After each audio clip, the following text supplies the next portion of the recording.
ایرانی میڈیا نے اس ہفتے تل ابیب میں زیر زمین ٹرین سسٹم یا میٹرو کے خلاف بڑے پیمانے پر ایک سائبر حملے کا دعویٰ کیا، لیکن تل ابیب میں ابھی کوئی میٹرو نہیں ہے، جبکہ ایک ابھی زیر تعمیر ہے۔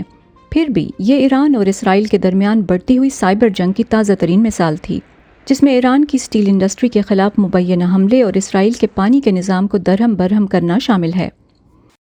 اگر کوئی ہم پر سائبر حملہ کرتا ہے تو ہم جوابی حملہ کریں گے۔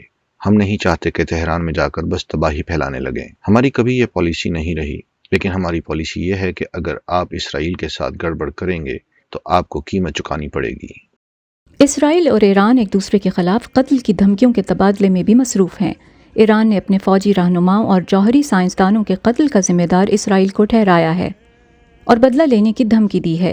اسرائیلی سیاحوں کو ترکی میں قتل یا اغوا کیے جانے کی ایرانی دھمکیوں سے متعلق اپنے انٹیلیجنس ادارے کی تنبیہ کے بعد اسرائیل نے حال ہی میں اپنے شہریوں کو ترکی کا سفر نہ کرنے کا کہا ہے۔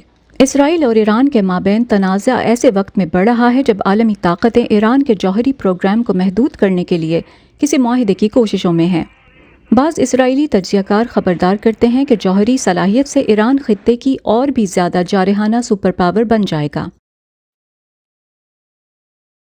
جوہری صلاحیت کے حصول سے ایران کو بہت زیادہ علاقائی طاقت مل جائے گی۔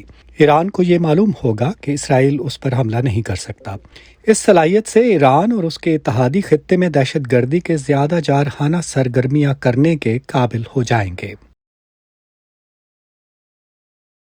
توقع ہے کہ صدر بائیڈن کے مشرق وسطی کے آئندہ دورے میں ایران کے ساتھ فعال جوہری معاہدہ ایجنڈے میں سر فہرست ہوگا۔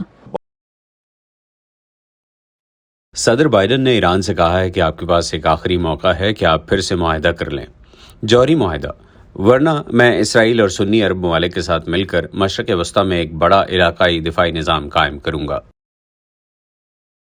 امریکہ کی حمایت سے گزشتہ 2 سالوں میں اسرائیل اور اس کے کئی عرب پڑوسی ملک اپنے تعلقات معمول پر لے آئے ہیں۔ صدر بائیڈن کی کوشش ہوگی کہ یہ علاقائی ملک ایران کے خلاف مزید تعاون جاری رکھیں۔ لنڈا گرینڈسٹین کے ساتھ فائزہ بخاری، وائس آف امریکہ۔